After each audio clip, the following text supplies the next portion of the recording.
Hello, Internet.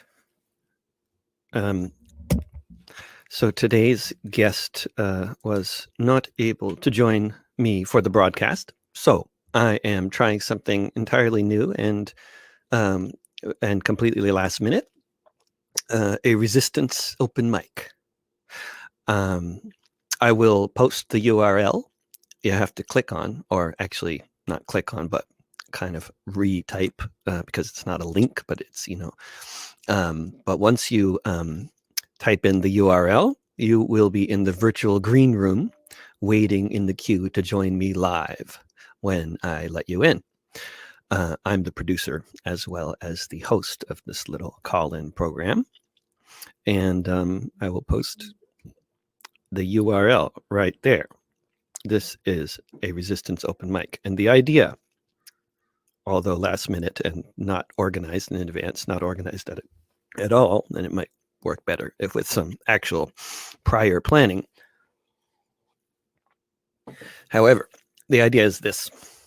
If you are currently involved with a rent strike, or if you just didn't pay the rent this month, or if you're involved with feeding people in the streets, or taking care of sick people, or running for office, or organizing an online event of some kind, or you're plotting the revolution, or you wrote a song about feeling isolated, or you just feel like talking about how long it's taking for your government relief check to arrive, it'd be great to hear from you.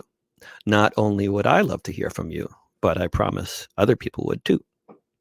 I host an open mic oriented towards music and poetry every Monday right here, and a song or a poem would be very welcome for this one too. But I'd like to open it up to any kind of public service announcements and stories from the front lines, whichever front lines they may be, wherever they may be. So you just click that URL, or actually, type it out, look at it and type it out. The main thing is that last bunch of numbers and letters, if you can remember StreamYard.com, and just, type in that last bunch of numbers and letters. And then you'll be in the virtual green room, and I can bring you on, when it's a good time, like not while somebody else is talking, for example, which at the moment is just me, So you type that out to join the conversation, and I will begin the conversation with my own little contribution by reading the open letter to my landlord that I wrote after the corporation that owns the building I live in decided to raise the rent last March, like they do every year, pandemic or no pandemic.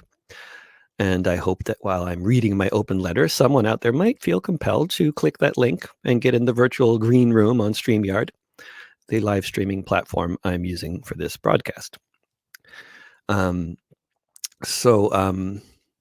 While people consider whether they are up for joining the conversation here with no advanced warning, and if they want to be, maybe if you're too shy to be showing your face in front of this potentially massive audience out there, it's up to you. I understand if you don't want to, but if you do, and if you can join the conversation and tell us something about what's going on where you are, you can even just do it like by voice without us seeing your face if you want. But you just get in the virtual green room by clicking, not clicking, but by putting in that URL there into a browser. This is the Resistance Open Mic, and I will try this again, whether people join the conversation today or not. I will try this again with some advanced planning sometime soon, and I will, let people know in advance that it's happening. And let's see, comments. There are comments. Good. Hello, comrade. Good. Hello. And now back to that URL.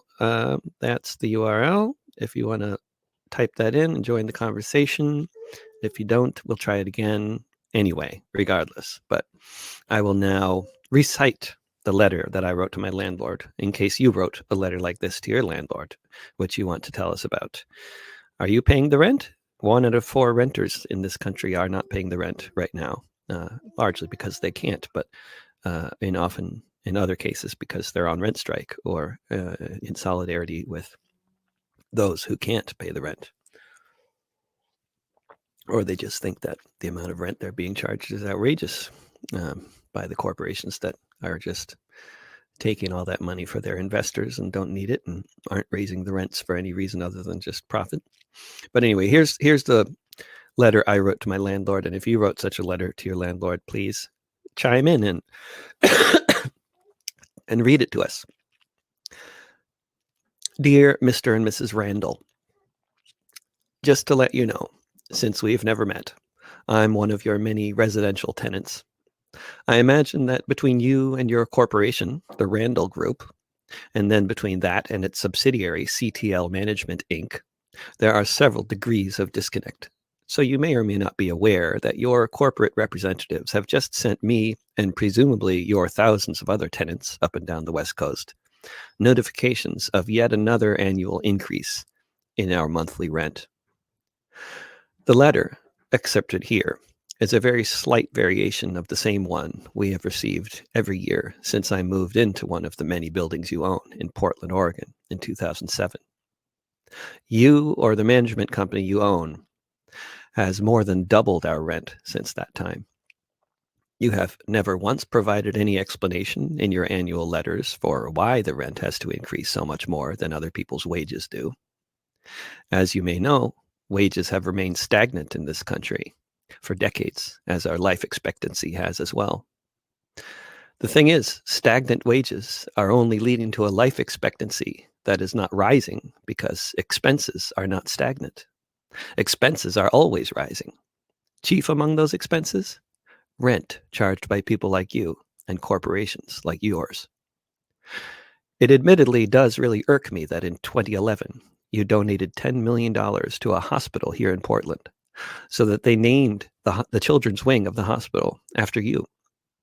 Every time I pass that hospital, it upsets me to think that the reason my 3 children have to live in the same small apartment I moved into when I only had 1 child is because you keep raising our rent by such an unconscionable, unmanageable amount every year. How many children in this city with parents less fortunate than we are now homeless because of your unfettered greed, because your wealth is more important than the lives of your tenants, while you donate money to a hospital that cares for children? The irony is what upsets me, not the donation itself. It's the narcissism involved with such BS philanthropy, the fake philanthropy of someone who wants their name on a sign but doesn't care about the children who suffer in order to put that name on the sign. Of course, I'm just making assumptions about your motives. Maybe you really do care about regular people. If so, you can start to show that by, for example, declaring a suspension of rent for the duration of the crisis, and then lowering the rent you charge post-crisis to something more compatible with the actual living situations of actual people, not just your preferred people, imports from even more expensive cities who are moving into your apartments, and displacing people who grew up around here or have lived here a long time. This may just be the way capitalism works, and you're just another commercial and residential real estate company that is going along with the capitalist program. But the thing is, you and the lobbying group that you support actually lobbies in state capitals to make sure there is no regulation passed that interferes with your ever-increasing profits. So you're not just part of a bad system. You are the bad system. People like you and corporations that people like you own need to be resisted if there is any hope for this horrendously divided and literally very sick society. I, like many of your current and especially former tenants here in Portland, am an artist. I'm a touring songwriter. I make a living largely from traveling around the world and performing. Now, I can't even travel and perform in Oregon, let alone in Europe, where I spend much of my professional life. Oh, and the reason I tour Europe so much in the first place, instead of more locally, and the reason I usually spend so many more months away from home than I used to, touring there in Europe, is largely because of you and your rent increases. Now I can't tour at all. Yet you not only want the rent as usual, as if there weren't a massive global catastrophe going on, as if the entire society weren't under some form of quarantine, but you have the audacity to actually raise it. Landlords like you are a big part of this society's problem. Not landlords like some of my friends who are struggling to pay their mortgages, struggling to find a way to let their tenants slide on rent, but landlords specifically like you, who own so many buildings.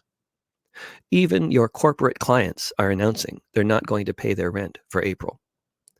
We lowly residential tenants would be idiots not to do the same, really. Especially since so many of us actually can't. I can, for now. I just toured Australia before the world closed its borders, so although the rest of my spring tour in North America and Europe was canceled, and although I'm drowning in credit card debt I was planning to pay off with that tour, I've got a little money, no thanks to you. But it seems to us that there are better things to hold on to that money to do, especially while there is a statewide ban on evictions and power shutoffs. Everything is moving very fast, as you know. We'll see what new laws get passed and how much government aid there is for people like me. I'm sure there will be lots of government aid for corporations like yours. Plus, you don't need any more money. You're very rich. It's time for you to change your ways. Blame the pandemic, or blame me, or blame society, I don't care. But two of the people who are to blame for my family's relative poverty, and for the fact that most of my friends have moved out of Portland since I first moved here, for the fact that any musician, even slightly less successful than me, can't afford to live in this city, are you guys, Mr. and Mrs. Randall. We regular people don't expect people like you to change without a fight. But let this be entirely clear. If there is to be a class war in America, it is people like you who started it. We are only responding to your mindless greed and the broken system which people like you broke and make sure stays broken. No more. Sincerely, David Rovix, your tenant. Well, there's my contribution to this open mic, and that was the open letter I wrote to my landlord. And while I was reciting that letter, somebody appeared in the green room named Remzi. I believe his name was Remzi. It was a very quick, he only appeared very quickly in there. And I saw the name Remzi appear and then he disappeared. But Remzi, if you're still out there, please come back. And come back because you're so far the only one who's joining this open mic, which I did not tell anybody about in advance, really. And, only decided to do minutes before the top of the hour. But if nobody is going to join me on this open mic, then I will not just sit here by myself. I'll go away. But I could, I don't know. I don't need to waste. Here's Ramsey. Wanda Ramsey. Or is it Remzi? Wait a second here. I'll go away. How are you? Hello, Remzi. Hey. Now, are you in Denver, Colorado, by chance? Wanda Ramsey. No, I'm in Portland, Oregon. Portland, Oregon. I'm hearing and there's a bit of a voices. Yeah, the voices. Let's see. There's some kind of a connection thing. You don't have a headset you could put on, do you? Let me get earphones. Yeah, that'll help a lot. Because I'm hearing a delay as well. Yeah, I'm hearing that too. I'm hearing my voice in your speakers coming through somehow or other, but sometimes the sound processing eliminates that, and other times it doesn't.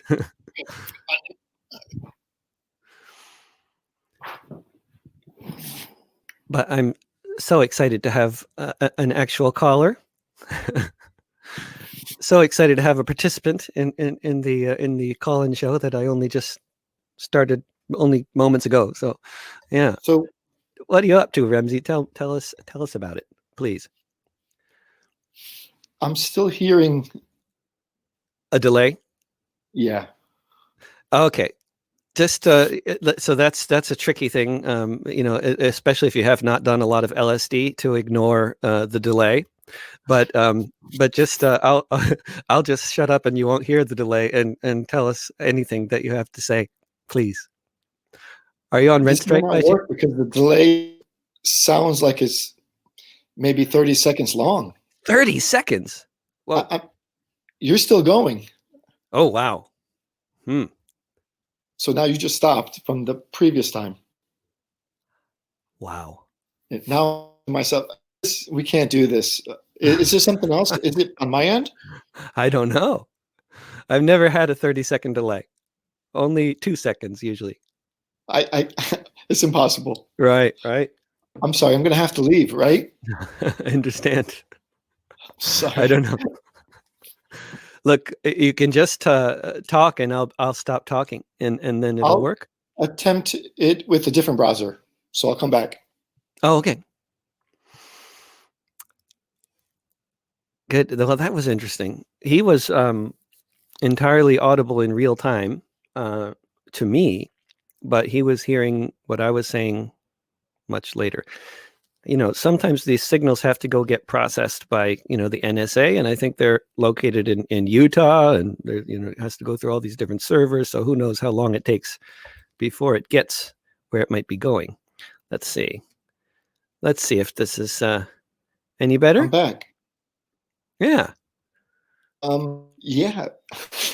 I had I accidentally volume going on the original feed. And the other, that's why I was. So apparently, the feed, 30 seconds behind. Okay, that makes sense. It has to be processed. Okay, so that's what we'll. Tell me what's going on with you, Remzi. We're also renters. My apologies. I'm a resident of Portland. I do listen to KBOO. Is that where we're on right now? Yeah, just started broadcasting this on KBOO. So are we on the radio? No, on their Facebook page, as well as on the Facebook page of Popular Resistance and my various, personal platforms, my YouTube channel and stuff. Gotcha. Okay, so this is not the radio station. No, it's live. It's hosted. It is on their Facebook page, so it's but it's not on the radio. No. Yeah. Okay. Well, I don't have anything specific to say in terms of my personal situation. I don't really care to talk about that. Sure. In terms of my housing. However, I do know that that the housing issue can be solved. Of course, it can't be solved using the existing economic system that we have. The way that the game is structured, the way that money is created, and the way that the money circulates back to the owners means that those at the bottom are always going to not have enough money. I mean, anyway, so it is possible to eliminate homelessness and poverty, but you have to change the economic game. Yeah, right. Isn't that the situation, huh? So what would be your suggestion? There's a study I read about how ever since the 1840s, as wages have risen, rents have risen, basically just in combination, very intentionally. And the landlords in New York City were some of the biggest supporters of the labor movement at the beginning of the labor movement because they knew they could get higher rents. Right. Well, interestingly, I'm both a landlord and a tenant. Yeah, me too. So I understand both sides. I mean, my tenants probably would say I'm the best fucking landlord ever, but that's just my bias. Needless to say, the me and a group of other people, I'm not, obviously we're not the only ones who see it this way, but we're beginning to recognize the existing structure as a game, kind of, right? So if we can say that the existing game that humanity's been playing is to own property for either value extraction or value appreciation. And this is where owning of real estate comes in play. It's an investment. Yeah. So what we're imagining is that what if we turn that upside down and say, instead, why don't we create a system where we manage the property for value creation instead of value extraction and value appreciation? So in the sense that instead of you owning things for value extraction, you would just merely process them. They would flow through you to the end user. So there would be use value. We would essentially be competing to turn things into personal possessions, things that we use, though, things like TVs, laptops, couches, not necessarily a building downtown or a piece of land or a farm, because those are the commons. Those are things that we all can are used to create the value from. So anyway, so if by switching it from that equation, we can then issue the money, the token, because what money essentially is an access token. It's used for you to use to access the limited supplies in the world, right? And to compete for those limited supplies, because some things are scarce and limited. And so anyway, so what if we just gave that currency, the token, as a UBI to each individual, right? And then, Universal basic income. Yeah. correct, that idea, except that in this equation, the token itself isn't created physically perpetually like money is today. So what that means is you would get the UBI, but you would use it to compete to buy things. So when you buy a TV, the money would disappear. The TV still has value, so because it's a piece of property. So all that happened was the value was transferred, from you to the TV. But if you use the currency to buy food, well, then you've consumed the food, and the value's gone, so the money deletes. The producers who are making the food and the people who are making the TVs are not dependent upon the money flowing back to them to be able to produce it, because they're already creating money. They're collecting value both as UBI, right? But also we can create a proof of value system whereby every time you learn, you play, you work, you're creating value. You get to collect it directly. So the workers who are building the TVs, the teachers who are teaching our students, okay, they wouldn't be. We don't have to pay them through taxes, through our money. They would be collecting the value that they're creating because they earned it. And so by extension, when they earn that value, they would be then deciding where to spend it, on what to convert that value they created towards their personal possessions. And so Right. then they would use that to compete. And we can use that accounting, that unit of account, as a signaling system to determine what to produce, to signal our needs and desires, so that we can still have an open market, but that the open market isn't designed to control us, but rather it's designed for us as individuals to utilize, to create what we want to create, what we want to imagine into the world.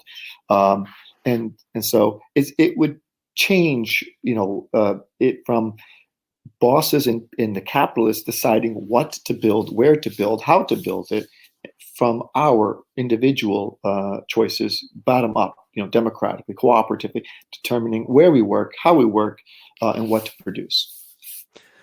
It sounds like a fascinating whole sort of system to sort of almost like an automated form of monetary exchange of some form that doesn't involve just a certain small percentage of people owning everything in the first place. Although, of course, getting to the point where that's not the situation will involve a lot of struggle. But this model you're talking about replacing it with, is there any? It sounds like the sort of thing somebody's written a book about. Can you point this in? It sounds like there's something you did not just come up with yesterday. Can you tell us a little more? Yeah, no, I came up with this about 5 years ago, so it's in development. There's a website. I can type it in if you want, or I can just say it out loud. Yeah, I can. Yeah, say it out loud. It's common-planet.org. Common-planet.org. And I am writing a book for it right now, so the book probably won't be done for another couple of months or so. And it's all about the commons, basically, the commons, and how we can. I mean, this whole converting the commons, right? Converting the existing private ownership of land, resources, and buildings, to the commons. Yeah. And then enabling and freeing individuals in the labor to be able to produce and create the value themselves. There wouldn't be any banks. You would never run out of money. You wouldn't have to pay rent, by the way. There would be no mortgages. There would be no taxes. There would be no property taxes. You would be able to live in your house for free, forever, for as long as you want. And you can have the ability to move anywhere you want in the world, like for like. So there would be financialization in terms of what kind of quality house you might have qualified for, but you don't have to pay for it. So for example, where you live today, whatever the value of your house is, you'll be able to move like for like. And if you wanted to have a better house, you could use the tokens, the value tokens that you're earning and collecting to buy up a better quality house if you wanted. So if you wanted access to better quality housing, you can do that. You can use your access token, work more, produce more, create more, and earn it, and then you would have it. But no one would be able to take what you have, like your existing personal residence would be yours forever, for free. So at least that all humans would have a base level of security of knowing we wouldn't have to, we don't have to, I don't have to wake up tomorrow not having to worry about, where I'm going to live. Or am I going to be able to have enough tokens to fucking have some food that we grow plenty of? I'm sorry. Have if you I ever? swear. Is that No, loud? no, it's okay. We're not in the radio. It's okay. Yeah. Have you ever heard of a 19th century economist named Henry George? Of course. Georgia, yeah. Can are you a Georgist? Would you say, or was it? Yes and no. I would be a Georgist if Can you just tell us? I mean, I'm sorry to interrupt, but you're the first person I've talked to, other than an economist who recommended Henry George to me, who has ever heard of Henry George. So, can you just tell our viewers? And by the way, this is an open mic. Anybody is welcome to join the conversation. Just a housekeeping announcement. The URL is there on the screen if anybody else would like to join in. But so far, Remzi is the only one, and you are a very, very interesting person to be talking to. So if we can just continue this for a bit, I'd love to. I think there's more people watching all the time too. So can you tell us about Henry George and a little bit? Sure. Well, like you mentioned, Henry George's idea was that there should be taxes on the value of the property in such a way as so that we don't have this forever increasing, spiraling cost of housing constantly going up. So, but he was specifically taxing land, not the actual structures. The structures themselves, of course, can also be taxable as they are for property tax purposes. But Henry George's idea was to tax land, I think, at the federal level, so that you curtail the rentierism of owning lots of real estate and land, because the value that's inherent in the land gets shuffled back over to the government, and then the government can use that to make things better, right? So it's essentially a fair taxation system, and it's good in terms of collecting revenue from and extracting money from piles of capital that have the most, right? The landowners. So that's a good idea. But just like any other idea of taxation or redistribution within the existing game A economics, it can be undone. Just as you can set a tax rate, you can change that rate, like we saw with Trump coming in and say, hey, corporations are paying way too much. Let's let them pay nothing.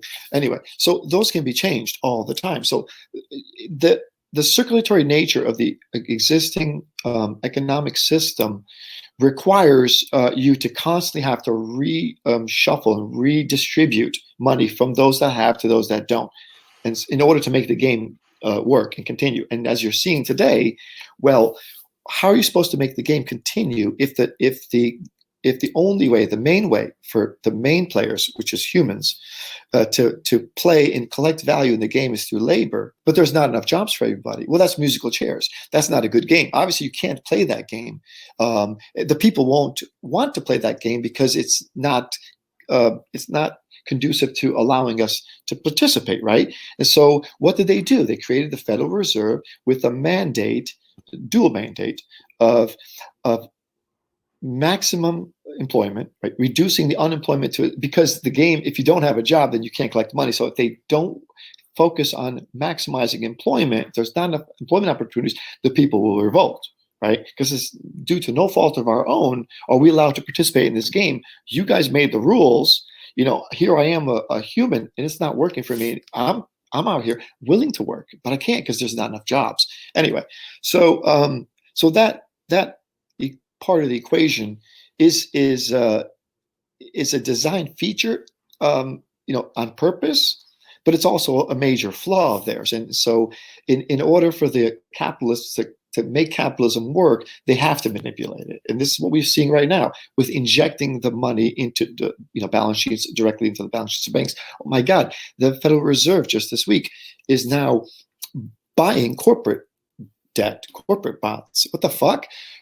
These banks gave money to these corporations so that the corporations can take that money, give it to their shareholder dividends, and now they have debt on their balance sheet. And our U.S. government now is going to that debt off so that that bank, I mean, Yeah, I think it that's just, I think just to pause for a moment, that is such an important concept. It seems to me to communicate to people out there. People really need to understand how this works, because I mean, capitalism in the United States, it doesn't work this way in all countries, right? I mean, in some other countries, like in Germany, for example, they reinvest into corporate operations into the workers, and the workers are actually involved in some ways with running sure. corporate. I mean, it's a whole different model, right? But here in the United States, it's just You can, everything is to the investors.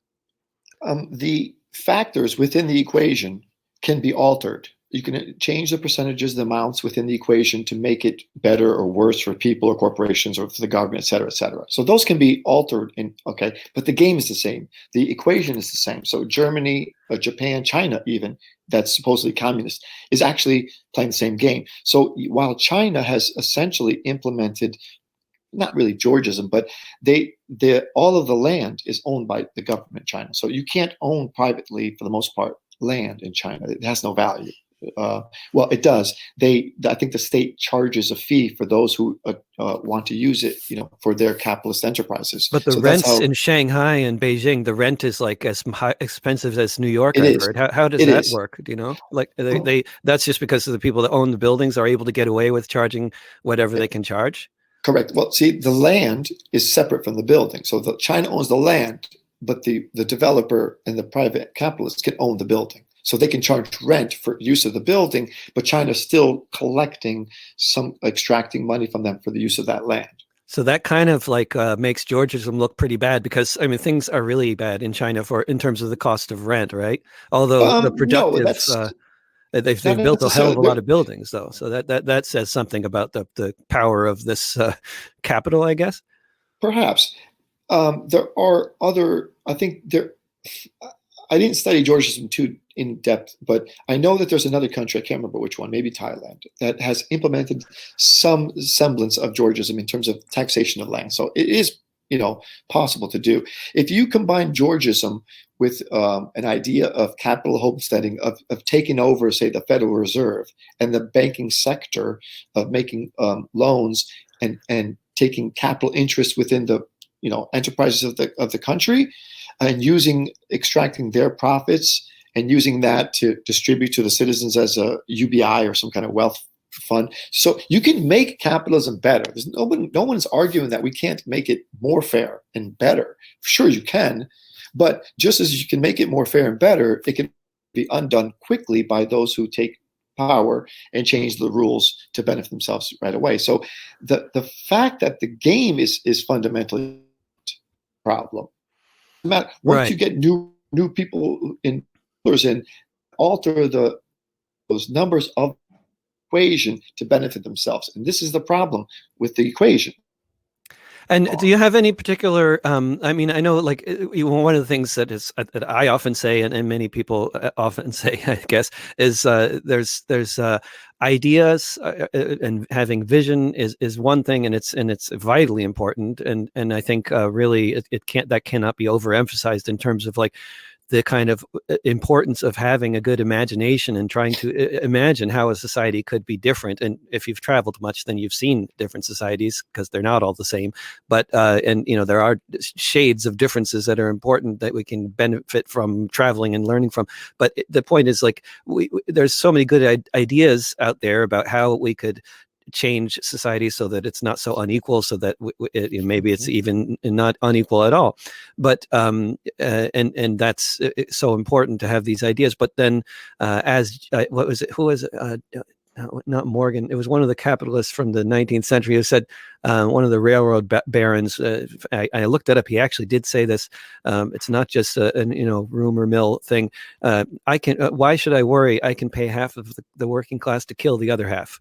And I think, in that is such a relevant point, that he made back then 150 years ago, 170 years ago, or whatever it was, to now, because of course, anytime there's a problem, they just start a war. I mean, anytime the working class is getting well organized in any large country, it seems that basically the next thing that happens is that country is going to war with some other country, and then there goes that whole movement. But I wonder if you have any thoughts on the implementation of these kinds of ideas and how to, what kind of social movement could actually bring about. I mean, it's a huge question, I know, but it's just we got time. What do you think about that? Okay, well, that's the last section of my book, is transition, and I'm Well, I not the hope only one. so. I'm not the only one, of course, who's considering and working on these things. I obviously have collaborators. Obviously, I have a lot of people that I'm talking to and learning from, and advising me as well. So, man, you just got right to the heart of it there. It's I will say this: it's not going to be as difficult as people imagine. It can happen much quicker than people think it can. But at the same time, I don't.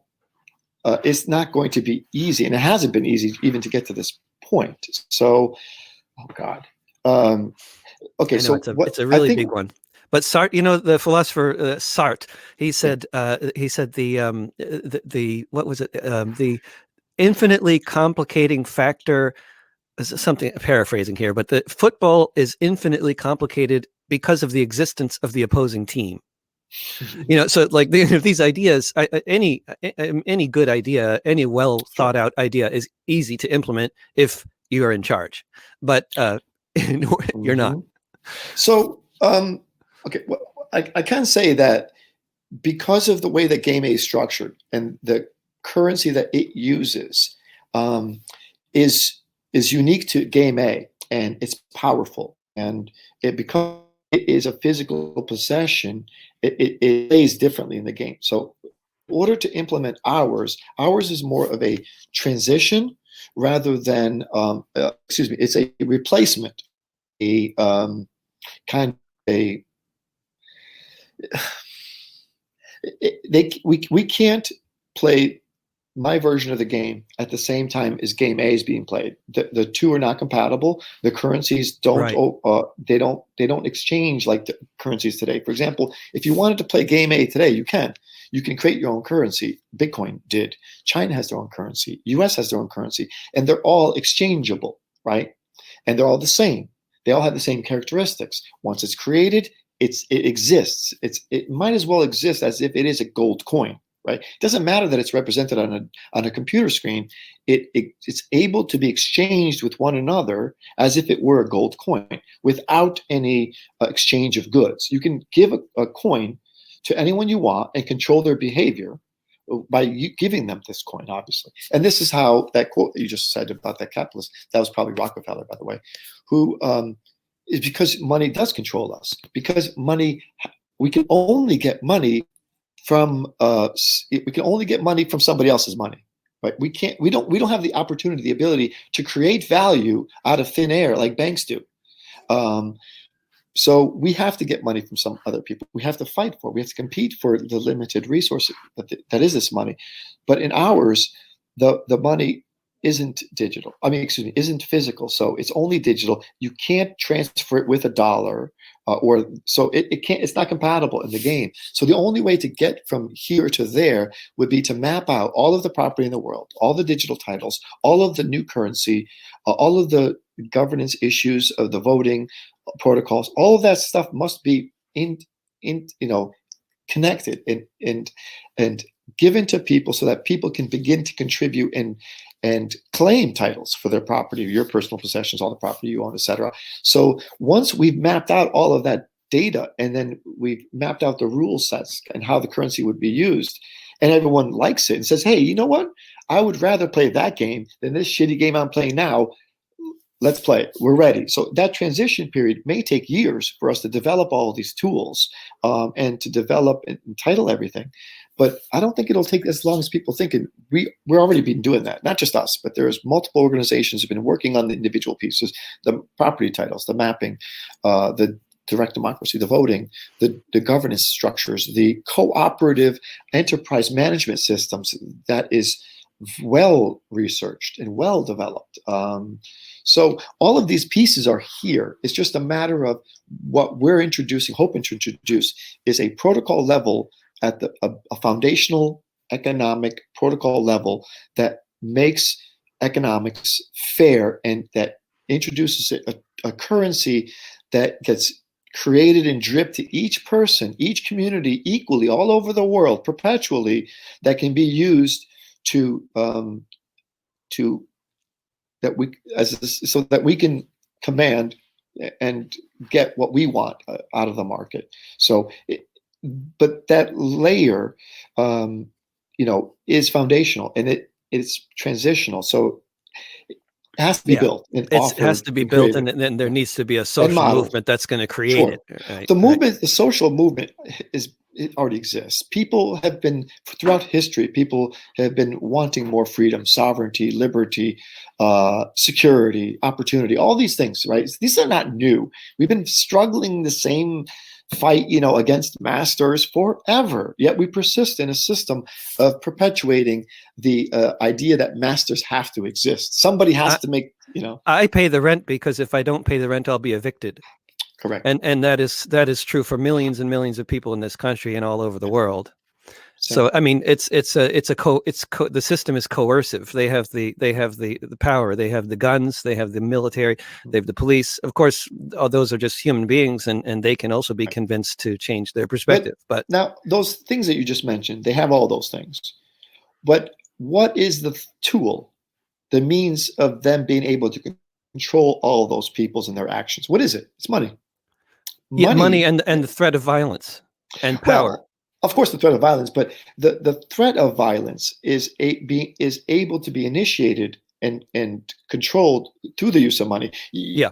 If the police no longer believe in your money and don't want your money, but they would rather have ours or in our system, then they're on our side. Now they're no longer willing to enforce. Potentially. It's Well, a big if, though. I mean, of course, because they're not going to be told to be on our side by the people who are in power, right? They're going to be told to crack some heads of those people who are out there demanding something different. If the value that the people who want them to crack heads isn't worth it anymore, if they don't see value in that currency and they see that game crumbling and around them, and it is crumbling. And this is a moment. This not. I mean, this particular moment right now. I mean, are we like this? What do you think of this particular historical moment that we're in right now? I mean, right now, not last year, but like the in terms of the economics of this particular moment here, right, and where things are going. So this is great because I no longer have to make an argument that capitalism is not fit for, right. No one has to say now that capitalism is the greatest ever. It's stable, because it's not stable, and we've known it's not stable. One of the reasons why I even came on the path that I'm on and developed this idea is because I knew, because I'm in finance, in trading. As a matter of fact, I better look at my stocks for a moment. Hold on. Okay, so I knew that there's three potential, cataclysmic events. There's going to be guaranteed economic instability. I mean, that's capitalism always going to have ups and downs. So that was a guarantee, especially if you pay attention to the amount of currency that we've created, the amount of debt that's been created in the last 10 years. This binge, this huge bubble that we're creating, of course, is going to have ups and downs. So guaranteed economic instability and chaos. We're seeing it right now. Potential ecological collapse, right? And that's a function of our action and our behavior through our economy. So that has to change. And then I forget what the third one was. Ecological, economic. What could be the third one? Let's see. Social, maybe mental health. It doesn't matter. But those two, though, are both connected to the economic. And this moment that we're having, this pandemic, is great because all of those people who were cheerleading capitalism are now suffering. Specifically, the small businesses, those small business owners who view themselves as job creators. And listen, I've been a small business owner. Right. I've hired people. I get it. I get how the feeling of importance, like you did something. I'm responsible for these people's lives, and I'm responsible for making sure that these guys have income so that they can provide food for their families. And I'm responsible. It's me who's giving them health insurance. Bullshit. I'm not doing any of that. The capital is doing that. I got the money from investors. And then customers. So anyway, And the uh, workers, of course, are yeah, creating the wealth by producing whatever it is that they're producing, or whatever goods or exactly. services, of course. Yeah. So right now, um, the the small business owners recognize that the equation is finally fundamentally broken, and Right. and they're seeing it. And now we're going to phase back to 2008, where I like 2008 because it proved to the world. No, no. What 2008 did to the world is it finally put the spotlight on money, on currency. Like, what the fuck is money? Where did it come from? All of our lives, we just assume that this thing, money, is kind of like a neutral affair. It exists. We never really pay attention to how it was created. Most of us don't, at least. And so that was important. Now, this particular pandemic and situation is going to take us to the next level beyond just how money's created, but the actual equation of money, period. So I think it is an opportunity to change that paradigm, but people will be more open, I think, to hearing something different than they've heard before because of this pandemic. Hopefully. Yeah. I mean, all the problems that we suffer from, even the misinformation, is a function of game A. Okay, because what's one of the most valuable resources in the world right now? Data, right, is becoming the Mm. new gold, and so that's another piece of property, right? And so data. If data is valuable, that means that, and you can collect value by controlling the data. That means that and if you can manipulate people and misinform them, well, then that's one way of you playing that game. And so, misinformation, coercion, corruption, you know, all of these things are built into the game A of owning property for value extraction and value appreciation. That's literally the game. I mean, the game of the world is to own as much shit as you can and collect as much of the money as you can. That's it. And is it not true? I believe I read somewhere not long ago that most wealth is actually inherited, and this is more true in the United States than it is in anywhere in Europe. I believe that there's less social mobility here and more inherited wealth. And this is these people that own much of the property, like the building I live in, for example, and who own the Randall Group, who own properties up and down the West Coast. This is basically inherited wealth that gets passed on to their investors, and then, but what also I sort of, I don't know if this is probably a totally unrelated point actually, but this the way the rents have been and the mortgage, the costs of housing has been rising so dramatically, so much more dramatically than wages over the past couple of decades, especially. I mean, I wonder, I don't know if this is. Why is it? They talk about the financialization of real estate, and that Mm-hmm. sounds like something you can tell us something about. What is that? Sure. Okay. Uh, well, first of all, it's all math. It's all numbers, right? And so imagine if we had $1 trillion total in the world. There's $1 trillion circulating in the world, and we double that amount. And I said, look, guys, we're going to create extra $1 trillion and distribute it to the game. Now you're going to have $2 trillion in the game. Now, in your head, you might think, well, if there's twice as much money in the game, then won't that cause inflation? Won't prices go up? Okay, and intuitively, that would be the case, except that what's happening here is that imagine that $1 trillion, almost most of it being owned by, say, one person, right? And so what you just did is you doubled the money supply, but you basically gave all of it to that one guy. So you didn't really double the money supply in terms of the totality of all the players. You concentrated it into a couple of people. Okay, so when you concentrate all that money to a couple of people, now there's only a limited amount of property that they can own for asset value extraction appreciation. So what can they buy with that money, right? Well, they can buy things like land, buildings, real estate, housing. They can buy stocks. They can buy bonds. They can buy treasury bills.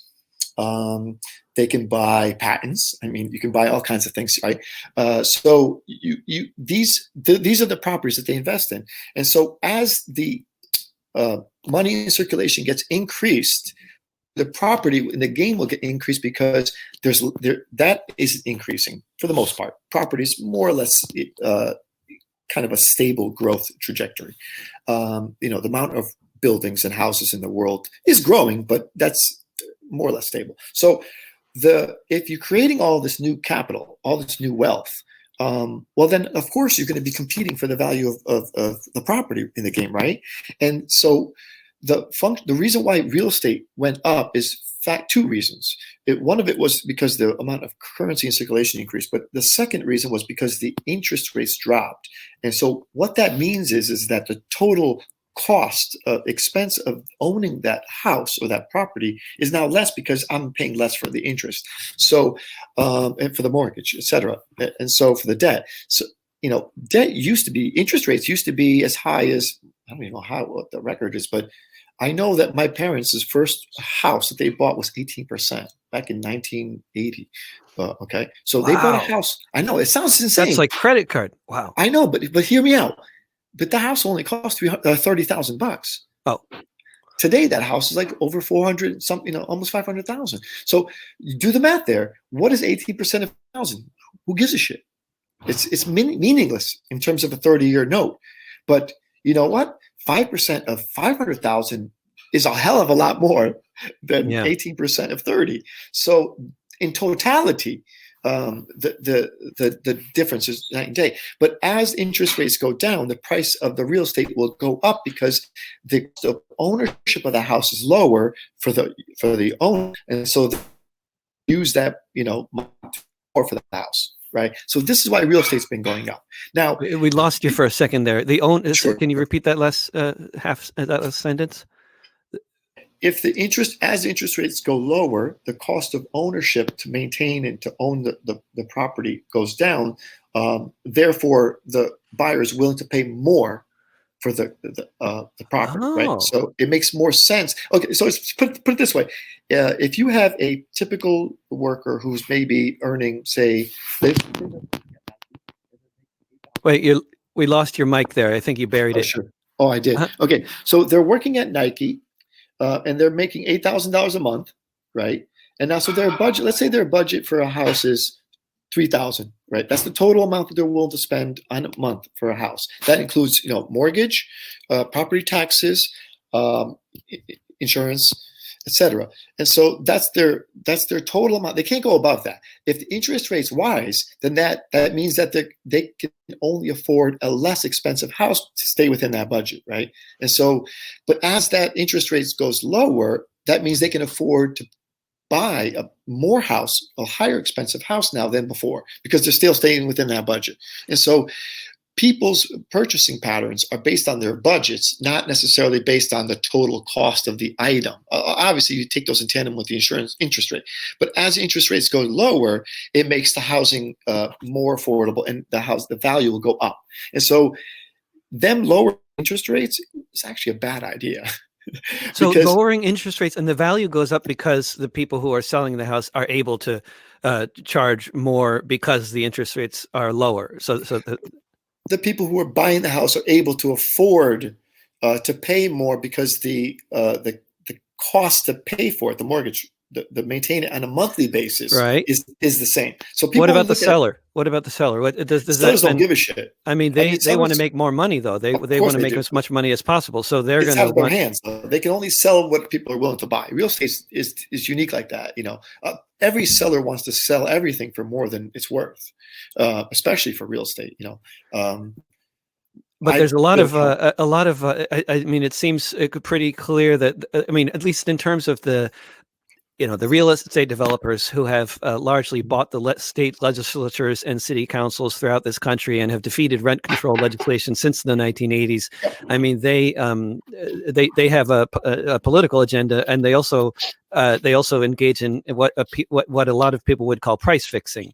I mean, in terms of like, if you own a lot of property, then you can fix prices and you can keep property off the market until you can get a good rate for it. I don't know how much of that is going to be going on. Like, I mean, it seems to me like I'm just like right now, what's going to happen with all these rents and mortgages as high as and unaffordable as they are for so many people all of a sudden?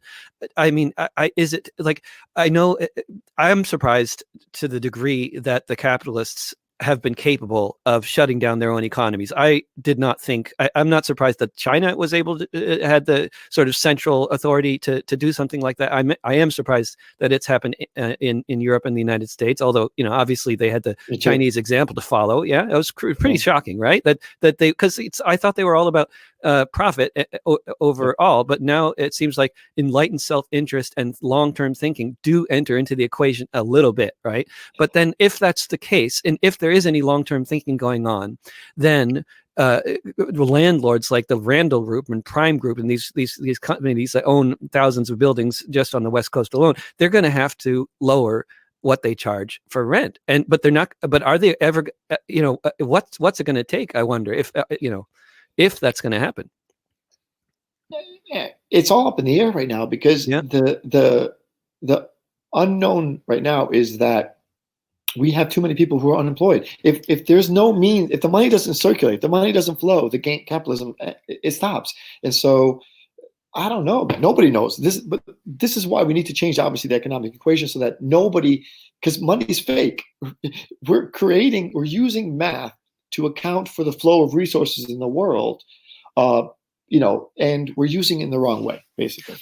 What do you think about the? I know I'm gonna leave you alone in a couple minutes here, but what do you think about how the debt? The U.S. debt is now, I believe, that 25 trillion, and most of it is most of it owed to China. A lot of it's owed to China. Is that not? No. There a lot. Yes, I haven't looked at the amount that China owns recently, but last time I did, it was like 5 trillion. But we have 24 trillion. Actually, the Federal Reserve now owns the money that they just created, the 2 trillion that they just printed, by the way, that they just added to our debt. Right. They bought themselves. Okay.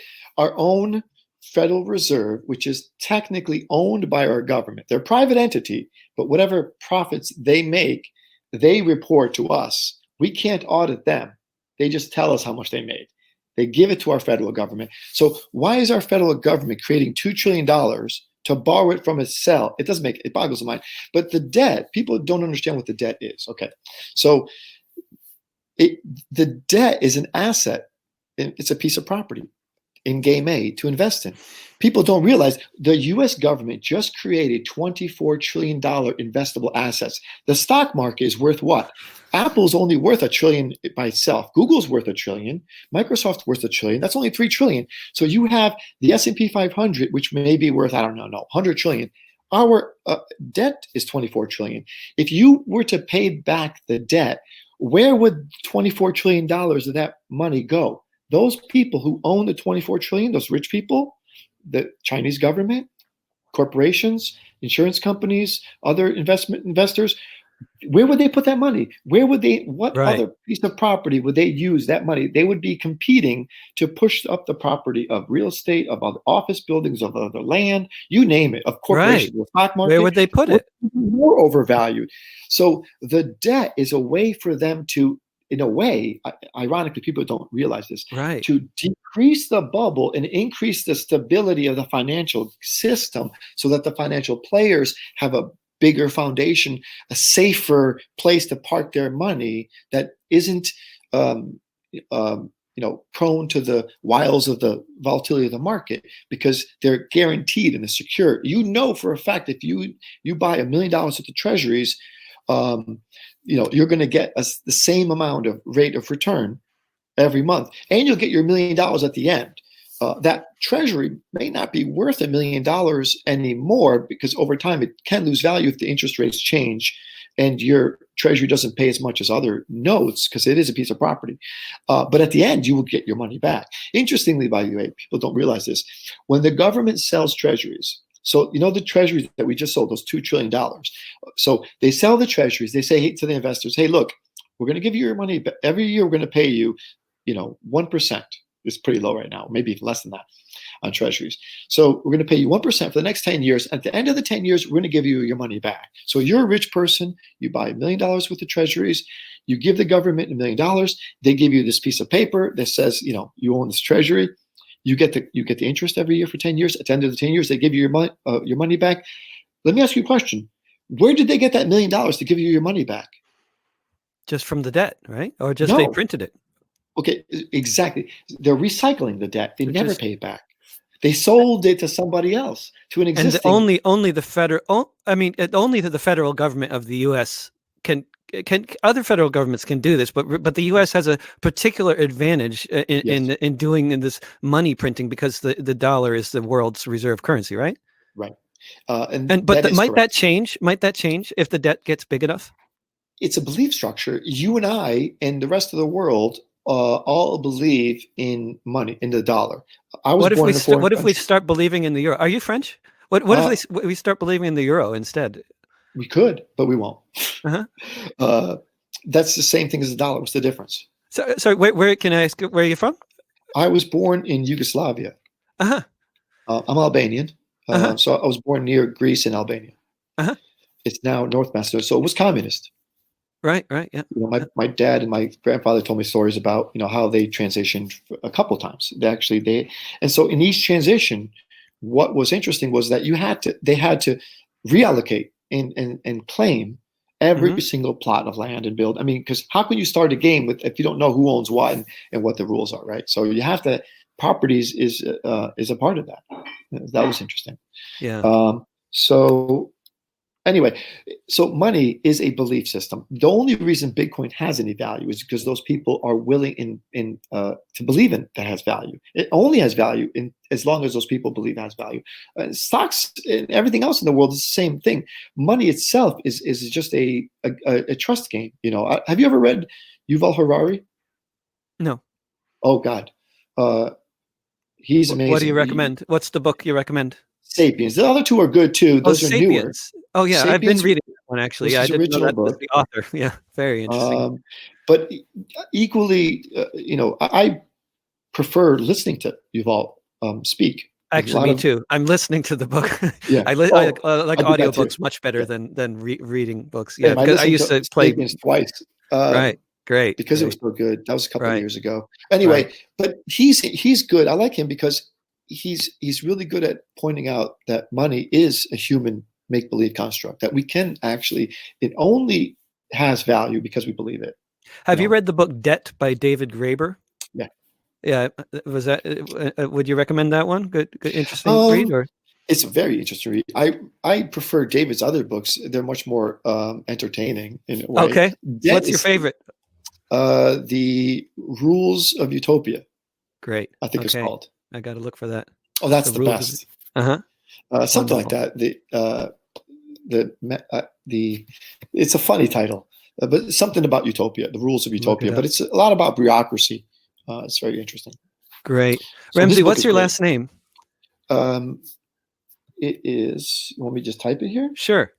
Is that was that? Let's Is it, chat with or you. maybe can it be done and once it's already in there? I don't know, but I was just wondering to tell people about it later. But we can find it on your website, Right on me. Yeah, commonplanet.org. it's on the Yeah, website. Yeah. that's on the website. It Ramsey, doesn't thank you matter who so I much am. for joining us. Oh, it does. It does. I Well, want because I want to get you back on for another economics lesson sometime, maybe like a I pre-planned one, if you yeah, don't no, it mind. would be great. And but yeah, if you guys can look at that information, I apologize, it's old. I haven't updated it in a while because Uh-huh.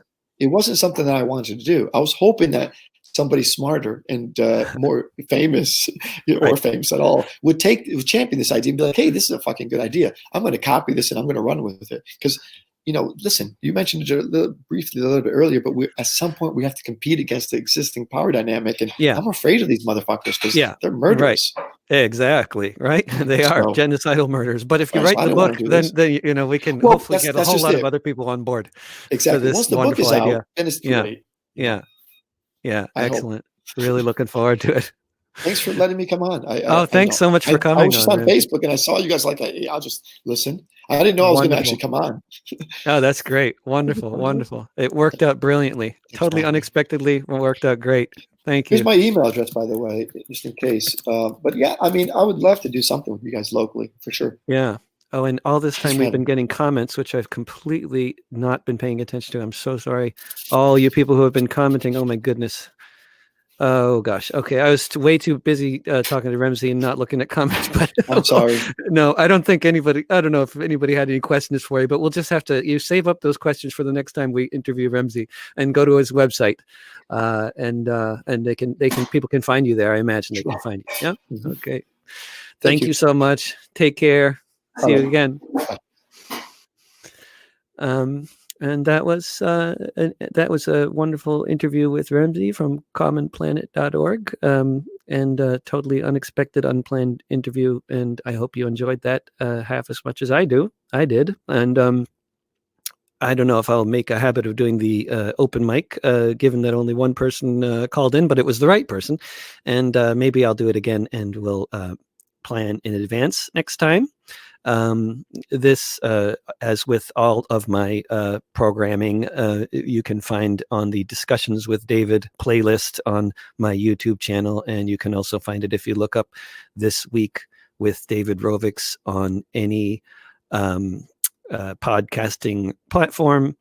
And if you want to sign up to the open mic, which is a poetry and music open mic, which I'm hosting on this platform every Monday, then you can find it at davidrovics.com/POMM and sign up to the open mic. And that's a planned in advance thing every Monday. And then the other weekday mornings, I usually interview somebody. But today's guest couldn't make it, so I did an open mic instead, and had one guest for the entire hour who was very, very interesting, as I imagine you might agree.